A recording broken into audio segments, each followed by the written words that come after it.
నమస్తే, welcome to BCN news. నా పేరు మానస. ముందుగా ముఖ్యాంశాలు. ప్రభుత్వ సేవలను ప్రజలకు మరింత సులభతరం చేయాలని సీఎం చంద్రబాబు ఆదేశం. మనమిత్ర పేరుతో వాట్సాప్ ద్వారా వాయిస్ మెసేజ్లతో సహా ఫిర్యాదుల స్వీకరణ. వడ్డీలంక గ్రామంలో ఉపాధి హామీ శ్రామికులకు భోజనాలు ఏర్పాటు చేసిన మంత్రి నిమ్మల. 10 మందికి సేవ చేయడంలో నిజమైన సంతృప్తి ఉందని వ్యాఖ్య. వెలిగొండ ప్రాజెక్టును తానే పూర్తి చేశారంటూ జగన్ తప్పుడు ప్రచారం చేసుకుంటున్నారు. టీడీపీ రాష్ట్ర అధికార ప్రతినిధి అప్పసాని రాజేష్ ధ్వజం.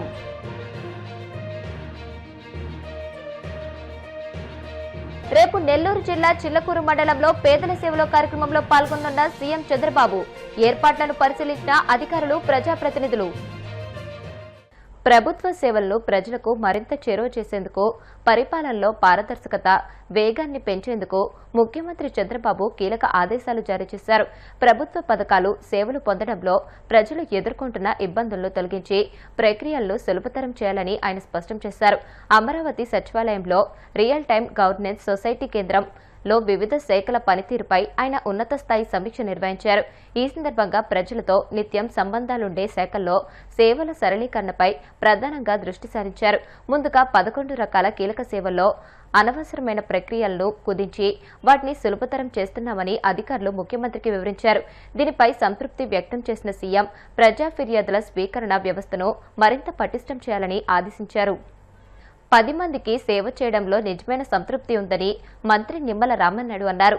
పశ్చిమ గోదావరి జిల్లా యలమంచిలి మండలం వడ్డీలంక గ్రామంలో నిర్వహించిన ఉపాధి హామీ శ్రామికుల ఆత్మీయ కలయిక వేడుక ఆనందోత్సవాల నడుమ సాగింది. రోజంతా శ్రమించే కూలీలకు ఒకరోజు సేద తీరే అవకాశంగా మారిన ఈ కార్యక్రమంలో మహిళా శ్రామికులు ఆటలు, పాటలతో ఉత్సాహంగా పాల్గొని సందడి చేశారు. ముఖ్యంగా కుర్చీల ఆటలో మహిళల పోటీ ప్రత్యేక ఆకర్షణగా నిలిచింది. పోటీల్లో గెలుపొందిన మహిళలకు మంత్రి రామానాయుడు చీరలు, బహుమతులను పంపిణీ చేశారు. ఉపాధి హామీ శ్రామిక సోదరులకు, సోదరీమణులకు అందరికీ తెలియజేసుకుంటూ ఉన్నాం. శ్రామికుల్ని గౌరవించాలి, శ్రమని గౌరవించాలి, కష్టాన్ని గుర్తించాలి అనేటువంటి ఆలోచనలో ఉన్నటువంటి వ్యక్తిని. అందుకనే గత సంవత్సరం మండు వేసవుల్లో, వడగాల్పుల్లో, మండు టెండల్లో మీరు పని చేస్తూ ఉంటే మీకు చల్లని మజ్జిగమ్మని చెప్పి ఆదేశాలు ఇస్తే మా పార్టీ నాయకులు గత సంవత్సరం అంతా కూడా మీ అందరికీ మజ్జిగ అందజేశారు. ఒక సంవత్సరం ఇచ్చి ఊరుకోవడం కాదు, ఈ సంవత్సరం కూడా వాళ్ళందరికీ చల్లని మజ్జిగ ఇవ్వండి అని అంటే మొన్న మేడే 1వ తేదీ నుంచి క్రమం తప్పకుండా ప్రతిరోజు కూడా మీ అందరికీ కూడా చల్లని మజ్జిగ ఇవ్వమని చెప్పడం జరిగింది. ఇచ్చినారమ్మా మీ అందరికీ? క్వాలిటీ బాగానే కలుపుతున్నారా? పలసగా ఉందా, చిక్కగా ఉందా? బాగుందా? బాగానే ఉందా? బాగుందా? కొంచెం జాగ్రత్తగా బాగా చేయమని, అంటే మనం చేసేటువంటి ప్రతి పని కూడా నేను ఎప్పటికప్పుడు మళ్ళీ తెలుసుకుని ఇంకా ఏమైనా మార్పులు చేపట్టి చేస్తూ ఉంటాం. ఆ రకంగా చల్లని మజ్జిగ ఇస్తే మీ అందరిలోనూ ఒక అభిమానం చూసాం, ప్రేమ చూసాం, గౌరవం చేసాం, ఆనందం చూసాం కళల్లో. అందుకే మజ్జిగతోటనే సరిపెట్టుకోకుండా మా నాయకులకు కూడా, మా వాళ్ళందరికి కూడా చెప్పి ప్రతి గ్రామంలోనూ కూడా ఇటువంటి ఆత్మీయ విందు కార్యక్రమాలు పెట్టి వాళ్ళందరిలోనూ కూడా ఒక ఐక్యత, అందరిలోనూ కూడా ఒక ఆనందం, సంతోషాన్ని పంచమని చెప్పాం. అందులో భాగంగానే రోజు 2-3 గ్రామాల్లో ఇట్లా ఉపాధి హామీ శ్రామికులతో కార్యక్రమాలు చేస్తూ ఉన్నాం. మనము మొదటి స్నానం మన ఎవరికి గుర్తులేదు. భూమి మీద పుట్టిన తర్వాత మొదటి స్నానం ఎవరికి గుర్తులేదు. రేపు ఆఖరి స్నానం మనకు తెలియదు. తెలుసుందా? తెలియదు. మొదటి స్నానం గుర్తులేదు, ఆఖరి స్నానం తెలియదు. మరి మధ్యలో ఎందుకు ఆరాటం? మనకి ఎందుకు సంపాదించుకోవాలి, కూడబెట్టుకోవాలి, ఈర్ష్య, అసూయలు, ద్వేషాలు ఎన్ని అవసరమా? చేత ఉన్నంత కాలము 10 మందికి హెల్ప్ చేస్తూ, 10 మందికి సంతోషాన్ని పంచుతూ, మనకి ఏదైనా ఉంటే నలుగురికి పంచి వాళ్ళ కళలో కూడా ఆనందం చూస్తూ ఒక కలిసి మెలిసి ఒక కుటుంబం మాదిరిగా మనందరం కూడా ముందుకు వెళ్ళాలనేది నా లక్ష్యం, నా సంకల్పం. ముఖ్యమంత్రి చంద్రబాబు జూలై 1 నుంచి 5వ తేదీ వరకు వరుసగా 5 రోజుల పాటు నెల్లూరు, తిరుపతి, కడప, చిత్తూరు జిల్లాలో విస్తృతంగా పర్యటించనున్నారు. ఈ పర్యటనలో సంక్షేమ పథకాల అమలు, పారిశ్రామిక అభివృద్ధి, భారీ పెట్టుబడులు, ఉపాధి కల్పన, మౌలిక సదుపాయాల అభివృద్ధికి సంబంధించిన పలు కీలక కార్యక్రమాల్లో పాల్గొనున్నారు. ప్రజలకు ప్రభుత్వ అభివృద్ధి కార్యక్రమాలను మరింత చేరువ చేయడమే లక్ష్యంగా ప్రతి జిల్లాలో ప్రత్యేకంగా ప్రజలతో మమేకమవుతూ పలు అభివృద్ధి పనులకు శ్రీకారం చుట్టనున్నారు. ఈ పర్యటన సందర్భంగా ఆయా జిల్లాల్లోనే ముఖ్యమంత్రి బస చేయనున్నారు. జూలై 1న నెల్లూరు జిల్లా చిల్లకూరు మండలంలో నిర్వహించే పేదల సేవలో కార్యక్రమంలో ముఖ్యమంత్రి పాల్గొని అర్హులైన లబ్ధిదారులకు సామాజిక భద్రత పెన్షన్లు స్వయంగా పంపిణీ చేయనున్నారు. సీఎం పర్యటన ఏర్పాట్లను జిల్లా కలెక్టర్ హిమాంశు శుక్లా, గూడూరు ఎమ్మెల్యే పాసం సునీల్ కుమార్, జిల్లా ఎస్పీ పర్యవేక్షించారు. నమస్కారం. వచ్చిన ఫస్ట్ టైంకి గవర్నమెంట్ సీఎం గారు గూడూరు కాన్స్టిట్యున్సీ కుటుంబ పరివారం గ్రామంకి రావడం జరిగింది. ఈరోజు నేను ఎస్పీ గారు, ఎమ్మెల్యే గారు ఈ మొత్తం ఏరియాని పరిశీలన చేసుకుని ప్రోగ్రామ్ ఏర్పాటుకి రివ్యూ చేయడం జరిగింది. పొద్దున్న 11:30 సీఎం గారు దగ్గర ఉన్న హెలిప్యాడ్కి ద్వారా రావడం జరుగుతుంది. వచ్చిన తర్వాత ఫస్ట్ ప్రజావేదిక, ఆ తర్వాత స్టాల్స్, ఆ తర్వాత అమలులో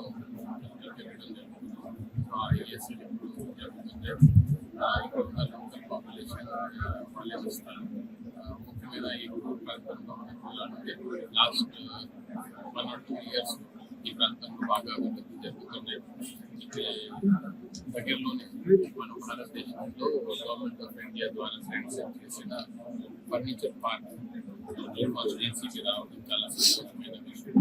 దీంతో పాటు ఇక్కడ ఇంకా కంపెనీస్ కూడా వస్తున్నాయి. వాళ్ళు కూడా రేపు టైం అడిగారు, వాళ్ళని కూడా టైం ఇవ్వడం జరుగుతుంది. దీంతో పాటు దగ్గర ఉన్న కృష్ణపట్నం సిటీ వాళ్ళు కూడా బాగా జరుగుతున్నాయి. గౌరవ ఎమ్మెల్యే గారు టైం టు టైమ్స్ కలుస్తున్నారు. చాలా వరకు పెండింగ్ ఉన్న ల్యాండ్ ఇష్యూస్ కూడా క్లియర్ చేయడం జరుగుతుంది. సో ఇప్పుడు ఆ వర్క్ కూడా చాలా ఫాస్ట్గా జరుగుతున్నాయి. అది కూడా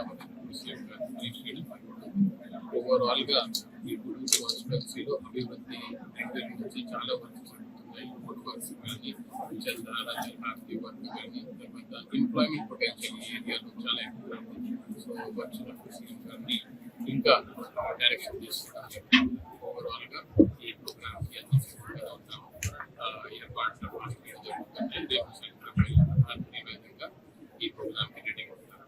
ఇక్కడ నుంచి సీఎం గారు సిటీకి వెళ్ళడం జరిగింది. తర్వాత 11:30 నుంచి 4:30 వరకు సీఎం గారు. క్రెడిట్ చోరీ డిజార్డర్తో బాధపడుతున్న జగన్ వెలిగొండ ప్రాజెక్టును తానే పూర్తి చేశానంటూ తప్పుడు ప్రచారం చేసుకుంటున్నారని టీడీపీ రాష్ట్ర అధికార ప్రతినిధి అప్పసాని రాజేష్ ఎద్దేవా చేశారు. మంగళగిరిలోని టీడీపీ కేంద్ర కార్యాలయంలో ఆయన మీడియాతో మాట్లాడారు.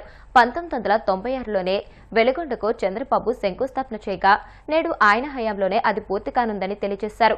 వైఎస్ఆర్ సీఎంగా ఉన్నప్పుడు 11 మీటర్లు ఉండాల్సిన టన్నెల్ను 7 మీటర్లకు కుదించి ఆయకట్టును 4.34 లక్షల నుంచి 1.19 లక్షల ఎకరాలకు తగ్గించే కుట్ర చేశారని ఆరోపించారు.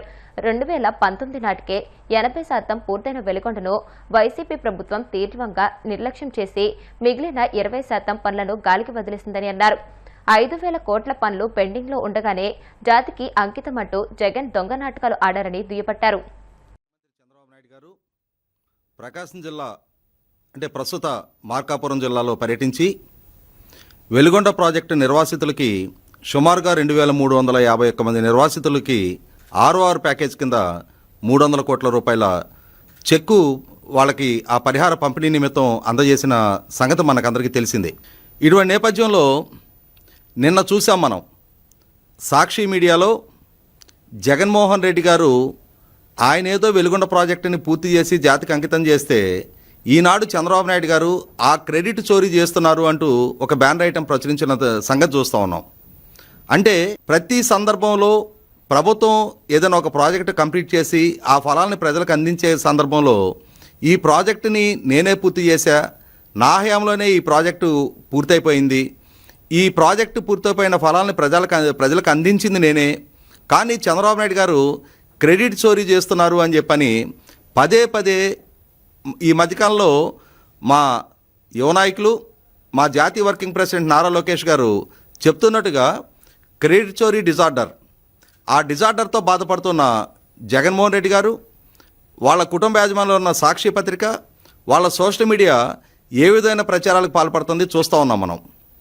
ఇటువంటి నేపథ్యంలో అసలు ఈ వెలుగొండ ప్రాజెక్టు గురించి, ఈ వెలుగొండ ప్రాజెక్టు స్థితిగతుల గురించి తప్పనిసరిగా ప్రజలకు విడమర్చి చెప్పాల్సిన బాధ్యత మాకుంది అని చెప్పని భావించి ఈరోజు వివరాలు తెలియజేస్తూ ఉన్నాం.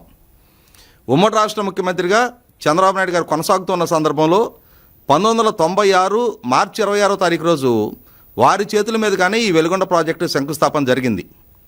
ఆనాడు చంద్రబాబు నాయుడు గారి చేతుల మీదుగా శంకుస్థాపన జరిగిన ఈ ప్రాజెక్టు 2019లో విభజిత రాష్ట్ర తొలి ముఖ్యమంత్రిగా చంద్రబాబు నాయుడు గారి ప్రభుత్వ పదవీకాలం ముగిసే నాటికి ఆ ప్రాజెక్టు మీద పెట్టిన మొత్తం ఖర్చు 5,974 కోట్లు. వాస్తవంగా ఈ ప్రాజెక్టు 53 టీఎంసీల స్టోరేజ్ కెపాసిటీతో ఈ ప్రాజెక్ట్ కాన్సెప్ట్లైజ్ చేయడం జరిగింది. దాంట్లో 4,30,000 ఎకరాలకి, ఇన్ఫ్యాక్ట్ ఇంకా మాట్లాడుకుంటే 4,34,000 ఎకరాలు సాగునీరు, అలాగే 18 లక్షల మంది ప్రజలకి తాగునీరు అందించగలిగే ఈ బృహత్తర ప్రాజెక్టు ప్రకాశం జిల్లా, ఉమ్మడి ప్రకాశం జిల్లా, ఇప్పటి మార్కాపురం జిల్లా, అలాగే ఉమ్మడి కడప జిల్లా, అలాగే ఉమ్మడి నెల్లూరు జిల్లా మెట్ట ప్రాంత ప్రజల తాగు సాగునీటి కష్టాలను తీర్చే ఈ ప్రాజెక్టు నిర్మాణం 3 దశాబ్దాల తర్వాత ఈరోజు తిరిగి మళ్ళీ చంద్రబాబు నాయుడు గారి హయాంలో ఇరిగేషన్ శాఖ మంత్రిగా నిమ్మల రామానాయుడు గారి సారథ్యంలో ఈ ప్రాజెక్టు రాబోయే ఖరీఫ్ నాటికి తొలి దశ నీళ్లు ఇవ్వటానికి ప్రభుత్వ పరంగా సంసిద్ధం అవుతున్న సందర్భంలో ఈ ప్రాజెక్టు ఫలాలు ప్రజలకు అందిన పక్షంలో ఖచ్చితంగా ఆ ప్రాంత ప్రజలలో తనకు మనుగడ లేకుండా పోతుంది అని చెప్పని భావించిన వైసీపీ పార్టీ ఈ విధమైన దుష్ప్రచారాలకు పాల్పడుతుంది అనేది వాస్తవం. ఇక్కడ కొన్ని వివరాలు మీకు చెప్పాల్సిన అవసరం ఉంది. ఈరోజు వైసీపీ మాత్రమే క్రెడిట్ చోరీ ప్రయత్నం చేయటంలా, వాస్తవంగా వాళ్ళ నాయన డాక్టర్ వైఎస్ రాజశేఖర రెడ్డి గారు ఆంధ్రప్రదేశ్ రాష్ట్ర ముఖ్యమంత్రిగా కొనసాగుతున్న సందర్భంలో కూడా ఆ రోజుల్లో చంద్రబాబు నాయుడు గారి ద్వారా 4,34,000 ఎకరాలకి ఈ ప్రాజెక్టుని నిర్మించాలి అని చెప్పని సంకల్పిస్తే రాజశేఖర రెడ్డి గారి హయాంలో 11 మీటర్ల నిడివి ఉండాల్సిన టన్నెల్ని 7 మీటర్లకి కుదించి తద్వారా 4,34,000 ఎకరాల పరిధి నుంచి 1,19,000 ఎకరాల పరిధికి ఆ ప్రాజెక్టుని కుదించే ప్రయత్నం చేశారు. అంటే తద్వారా ప్రకాశం, అలాగే నెల్లూరు, కడప మెట్ట ప్రాంత ప్రజలకు అందాల్సిన నీళ్లని ఆయన శ్రీశైలం నుంచి మిగిలిన రాయలసీమ ప్రాంతానికి తరలించాలి అని చెప్పనే ఒక ఆలోచనతో వీళ్ళ గొంతులు ఎండగట్టాలని చెప్పని ఆయన చేసిన. ఇప్పుడు కాసేపు ప్రకటనలో